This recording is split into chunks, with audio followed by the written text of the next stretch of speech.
क्या आपको अपने काम को टालने की आदत है? क्या आप हमेशा थका हुआ फील करते हैं?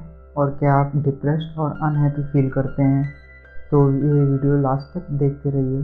Attitude is everything. इस बुक के ऑथर जेफ केलर हैं, जो कि अमेरिका के एक जाने माने मोटिवेशनल स्पीकर और बेस्ट सेलिंग ऑथर हैं। जेफ कहते हैं, सक्सेसफुल और मीनिंगफुल जिंदगी का रास्ता आपके एटीट्यूड से होकर गुजरता है और आपका एटीट्यूड आपके कंट्रोल में है। If you change your attitude you can change your life. इसका मतलब अपने एटीट्यूड में थोड़ा सा चेंज लाकर आप अपनी लाइफ को पूरी तरह ट्रांसफॉर्म कर सकते हैं। तो आइए इसे एक बेहतर एग्जाम्पल से समझते हैं। एटीट्यूड मतलब आपको दुनिया का देखने का नज़रिया। जहाँ कुछ लोग लाइफ को एक पॉजिटिव एटीट्यूड से देखते हैं, फिर चाहे सिचुएशन कितनी भी खराब हो, वो उसमें कुछ ना कुछ पॉजिटिव ढूंढ ही लेते हैं। वहीं इसके बिल्कुल अपोजिट, कुछ लोग लाइफ को एक नेगेटिव एटीट्यूड से देखते हैं, फिर चाहे उन्हें दुनिया की सारी खुशियाँ और ब्लेसिंग्स दे दो, वो उसमें भी कुछ ना कुछ नेगेटिव ढूंढ ही लेंगे। एग्जाम्पल, राम और श्याम दो दोस्त थे। राम लाइफ को एक पॉजिटिव एटीट्यूड से देखता था, वहीं श्याम नेगेटिविटी से भरा हुआ था। जहाँ कोई भी काम करने से पहले राम कहता था आई कैन, मैं कर सकता हूँ, वहीं श्याम कहता था आई कांट, मैं नहीं कर सकता हूँ। जहाँ राम सॉल्यूशन पे फोकस करता था, वहीं श्याम प्रॉब्लम में ही उलझा रह जाता था। जहाँ राम दूसरों में अच्छाई देखता था, वहीं श्याम बुराई। जहाँ राम ऊपर वाले का शुक्रिया नहीं करता सकता था, वहीं श्याम शिकायत करता। दोस्तों, मैं आपको और भी ऐसे बहुत एग्जाम्पल दे सकता हूँ, लेकिन मुझे उम्मीद है कि आपको एक पॉजिटिव और नेगेटिव एटीट्यूड में डिफरेंस पता लग गया होगा।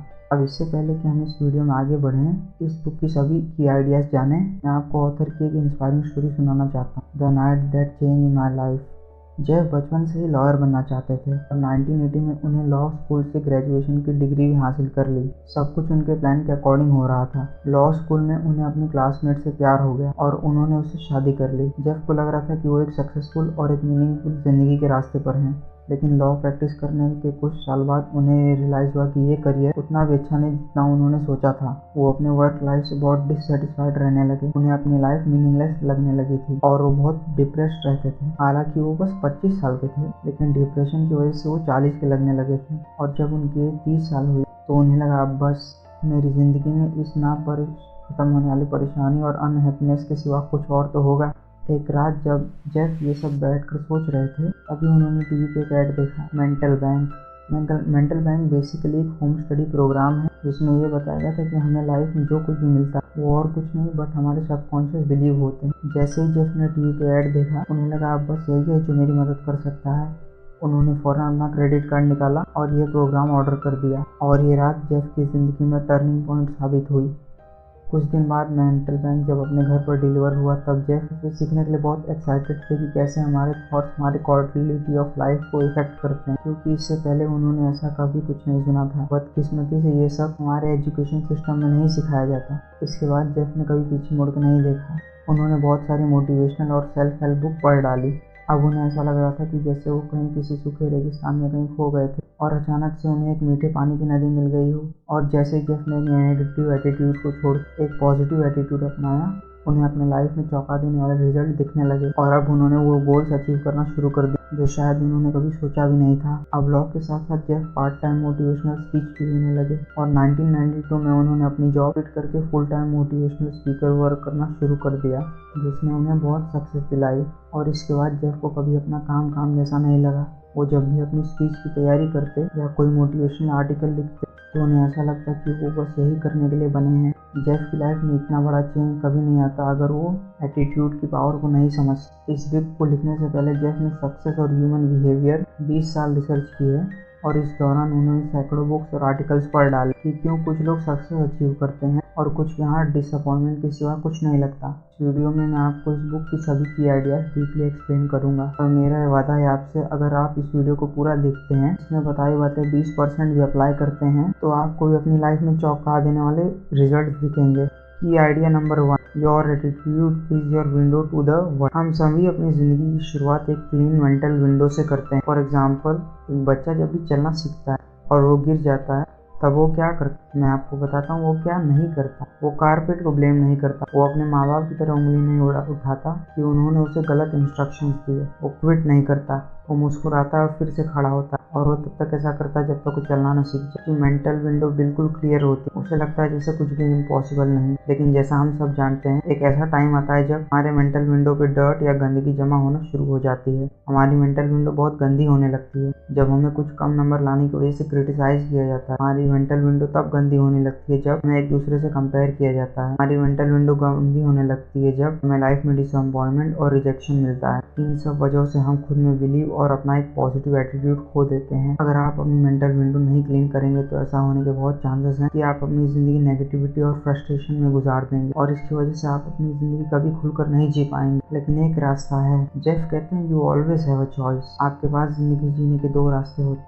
पॉजिटिव एटीट्यूड और नेगेटिव एटीट्यूड। तो आप अपनी पूरी ज़िंदगी आपके पास जो नहीं है उसी का रोना गाते हुए गुजार दीजिए, या एक पॉजिटिव एटीट्यूड रख आज जो आपके पास नहीं है उसके लिए काम करिए, और ऐसे आपको सब मिलेगा जो आप चाहते हैं। मैं जानता हूँ आप सोच रहे होंगे ये सब कहना बहुत आसान है, करना नहीं। तो चलिए मैं आपको एक छोटी सी स्टोरी सुनाता। ये कहानी है डॉक्टर विक्टर फ्रैंकल की, जिन्होंने इस दुनिया में ही नर्क देखा। हिटलर की नाज़ी सरकार ने यहूदियों पर बेहद जुल्म ढाए, और जुल्म भी ऐसे जिन्हें हम और आप सोच भी नहीं सकते। डॉक्टर फ्रैंकल एक अमेरिकन साइकाइट्रिस्ट थे, इसलिए उन्हें भी बंदी बनाया गया। उनकी एक बहन को छोड़ के उनका पूरा परिवार मारा गया। क्या ऐसे हालात में कोई इंसान अपना एटीट्यूड कंट्रोल कर सकता है? कि अगर आप ये सवाल डॉक्टर फ्रैंकल से पूछते तो वो कहते, जी हाँ। डॉक्टर फ्रैंकल ने सिर्फ नाजी डेथ कैंप में सर्वाइव ही नहीं किया, बल्कि लाखों लोगों की अपनी book man search for meaning से इंस्पायर भी किया। डॉक्टर फ्रैंकल जैसे लोग ऐसे हालात में भी रहकर एक पॉजिटिव एटीट्यूड रखकर लाखों लोगों को इंस्पायर कर सकते हैं, तो इसके आगे हमारी और आपकी प्रॉब्लम ही क्या है? इसीलिए ऑथर कहते हैं, एटीट्यूड इज एवरीथिंग। मतलब आपका दुनिया को देखने का नज़रिया ही सब कुछ है। ये idea number 2, you are a human magnet, whether you think you can or you think you can't, you are right. Henry Ford. इसका मतलब अगर आप सोचते हैं कि आप कर सकते हैं या आप सोचते हैं कि आप नहीं कर सकते तो आप सही हैं, क्योंकि जैसे आपके बिलीव होते हैं आपको रिजल्ट भी वैसा ही मिलता है। तो आखिर सक्सेस का राज क्या है? क्यों कुछ लोग बहुत सक्सेसफुल हो जाते हैं और कुछ लोग अपने फेलियर से ही बाहर नहीं आ पाते? ऑथर ने की टू सक्सेस को 6 वर्ड्स में डिफाइन किया, और आपको जानकर ये हैरानी होगी, ये 6 वर्ड जो आपको सक्सेसफुल बनाते हैं वही 6 वर्ड आपको फेलियर के दलदल में भी डाल देते हैं। तो ये रहे वो 6 word, we became what we think about. मतलब हम वही बन जाते हैं जैसा हम खुद के बारे में सोचते हैं। अगर आप अपने किसी गोल के बारे में लगातार सोचते हैं तो ऐसा होने के बहुत ज़्यादा चांस है कि आप उसे अचीव करने के लिए एक कदम आगे बढ़ाएंगे। मान लीजिए एक आदमी है जिसका नाम फ्रेड है। फ्रेड सोचता है कि वो हर साल $30,000 कमा सकता, तो वो ह्यूमन मैग्नेट की तरह उन सारी अपॉर्चुनिटीज़ और रास्तों को ढूंढ लेगा जिससे वो $30,000 कमा सके। क्या हो अगर फ्रेड सोचे कि उसे अपनी फैमिली नीड्स पूरी करने के लिए $50,000 कमाने चाहिए? क्या वो $50,000 कमा पाएगा? ये डिपेंड करता है कि उसको खुद पे कितना भरोसा है। ऐसा होने के बहुत चांसेस हैं कि फ्रेड $50,000 कमा सकता है, लेकिन अगर उसे खुद पे इतना भरोसा नहीं होगा कि वो कमा सकता है तो वो कभी नहीं कमा पाएगा।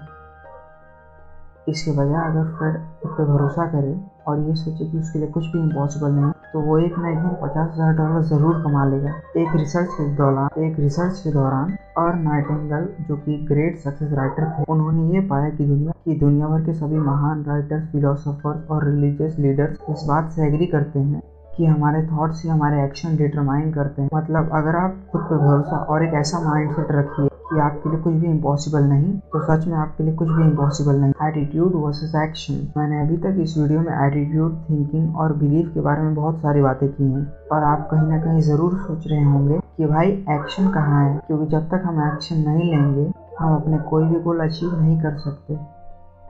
लेकिन आपको ये बात याद रखनी होगी कि हमारे थॉट्स ही हमारे एक्शन डिटरमाइन करते हैं। मतलब अगर आप अपने सफ़र की शुरुआत ही एक नेगेटिव एटीट्यूड, एक नेगेटिव थिंकिंग से करेंगे, तो फिर आप बस वहीं तक आगे बढ़ पाएंगे जहाँ तक आपके रास्ते में कोई फेलियर नहीं आता। इसके बजाय अगर आप अपनी शुरुआत एक पॉजिटिव एटीट्यूड, एक पॉजिटिव थिंकिंग से करेंगे, तो फिर आपके रास्ते में कितने भी फेलियर आए वो आपका कुछ भी बिगाड़ नहीं सकते। क्योंकि दोस्तों, फेलियर बस एक स्पीड ब्रेकर की तरह होता है जो हमारे सपनों के रास्ते में आकर हमें टेस्ट करता है, और अगर हमारा एक पॉजिटिव एटीट्यूड नहीं होगा तो यही स्पीड ब्रेकर हमें पहाड़ जैसा लगने लगेगा और हम इसे क्रॉस करने के बजाय वहीं क्विट कर देंगे। इसलिए जब भी अपनी लाइफ में आप कुछ नया स्टार्ट कीजिए तो ये बात याद रखिएगा कि फेलियर बस हमें टेस्ट करने के लिए और ये देखने के लिए आता है कि हमें अपने सपनों को पाने की कितनी चाहत है।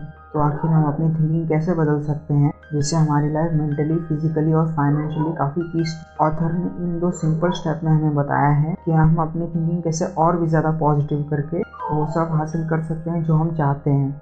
स्टेप 1, रोज़ सुबह 15 से 30 मिनट कोई पॉजिटिव आर्टिकल या कोई बुक पढ़ना शुरू करिए। फिर चाहे वो सक्सेसफुल लोगों की बायोग्राफीज हों, सेल्फ हेल्प बुक्स हों या कोई स्पिरिचुअल बुक। यह आप पे डिपेंड करता है कि आप क्या पढ़ना चाहते हैं। और इसका फ़ायदा ये होगा कि जब आप अपने दिन की शुरुआत एक सही माइंडसेट से करेंगे तो फिर आपका पूरा दिन पॉजिटिविटी से भरा हुआ जाएगा। स्टेप 2, रोज़ सुबह कोई मोटिवेशनल वीडियो या कोई ऑडियो प्रोग्राम सुनना शुरू करिए। अब यहाँ मोटिवेशन से मेरा मतलब ये नहीं है कि आप दिन भर कोई भी वीडियो उठाकर लगी रही। जैसे मैं आपको खुद का एग्जांपल देता हूँ, मैं रोज़ 10 से 15 मिनट कोई ऐसी वीडियो या पॉडकास्ट सुनता हूँ जिससे मेरी अंडरस्टैंडिंग बढ़े। और ऑथर भी यही कहते हैं, हम जब भी कोई मैसेज अपने माइंड तक बार बार पहुँचाते हैं तो हमारी थिंकिंग और माइंडसेट भी वैसे ही हो जाते हैं। तो दोस्तों, ये थे वो 2 स्टेप जो आपकी मेंटल हेल्थ के लिए बहुत बहुत ज़रूरी हैं। आगे बढ़ने से पहले मैं ये बात क्लियर कर देना चाहता हूँ कि पॉजिटिव थिंकिंग ये नहीं है कि आपके सारे सपने रातों रात पूरे हो जाएंगे। सक्सेसफुल होने के लिए आपको मेहनत तो करनी ही पड़ेगी, साथ ही साथ सब्र भी रखना होगा। और दूसरी बात, पॉजिटिव थिंकिंग ये भी नहीं है कि आपके रास्ते में कोई परेशानियाँ नहीं आएंगी। मेरा यकीन मानिए, आपका सफ़र आसान नहीं होने वाला है। की idea number 3, turn your problem into opportunities. हमारे लाइफ में जब भी प्रॉब्लम या सेटबैक्स आते हैं तब हमारा रिएक्शन कैसा होता है? हम सभी की तरह कंप्लेन करते हैं, ये मेरे साथ ही क्यों हुआ, अब मैं क्या करूं? और ये एक नॉर्मल सी बात है जो आपने खुद से कभी ना कभी ज़रूर बोली होगी। लेकिन ऑथर कहते हैं, you always have a choice. या तो आप प्रॉब्लम में ही उलझे रह जाइए और इसका बस नेगेटिव साइड ही देखिए, या फिर आप इस बात का फ़ायदा उठाइए और ये देखिए कि ये प्रॉब्लम आपको क्या सिखाना चाह रही है। एग्जाम्पल, ऑथर कभी पर्सनल डेवलपमेंट या कोई मोटिवेशनल स्पीकर बनने में इंटरेस्टेड नहीं थे जब तक उन्हें लॉ करियर में कोई डिससेटिस्फैक्शन नहीं मिला। जेफ कहते हैं, मुझे अब रियलाइज़ होता है कि अगर मैं एज अ लॉयर फेल नहीं होता तो शायद मैं वो कभी नहीं कर पाता जिसके लिए मैं बना था। आपकी लाइफ में कभी कोई ऐसी प्रॉब्लम आई है जिसे देख आप बहुत परेशान हुए हों, लेकिन कुछ टाइम बाद आपको ये रियलाइज़ हुआ हो कि वो प्रॉब्लम नहीं बल्कि एक ब्लेसिंग थी? एग्जाम्पल, वॉल्ट डिज्नी, जो कि डिज्नी कंपनी के फाउंडर और मिक्की माउस के क्रिएटर हैं, पहले एक न्यूज़पेपर में एज अ कार्टूनिस्ट काम करते और उन्हें वहाँ से ये कह के निकाल दिया गया कि उनमें लैक ऑफ इमेजिनेशन और आइडियाज़ की कमी है। अब अगर वॉल्ट डिज्नी को उस दिन उस कंपनी से नहीं निकाला जाता तो शायद वो 22 ऑस्कर विनिंग कार्टून सीरीज़ कभी नहीं बना पाते। तो दोस्तों, अब आपकी लाइफ में जब भी कोई प्रॉब्लम आए तो उस वक्त नेगेटिविटी की जाल में फंसने की बजाय आप ये देखिए कि आप उसे कैसे ओवरकम कर सकते हैं, उससे क्या सीख सकते हैं। और अगर आपने अपना ऐसा एटीट्यूड बना लिया तो फिर आपको सक्सेस अचीव करने से कोई नहीं रोक सकता। ये था attitude is everything by Jeff Keller का पार्ट 1। पार्ट 2 अगले वीडियो में आएगा। आई होप आपको वीडियो पसंद आया होगा। प्लीज़ इस वीडियो को मैक्सिमम शेयर करिए and subscribe to my channel. Thanks for watching.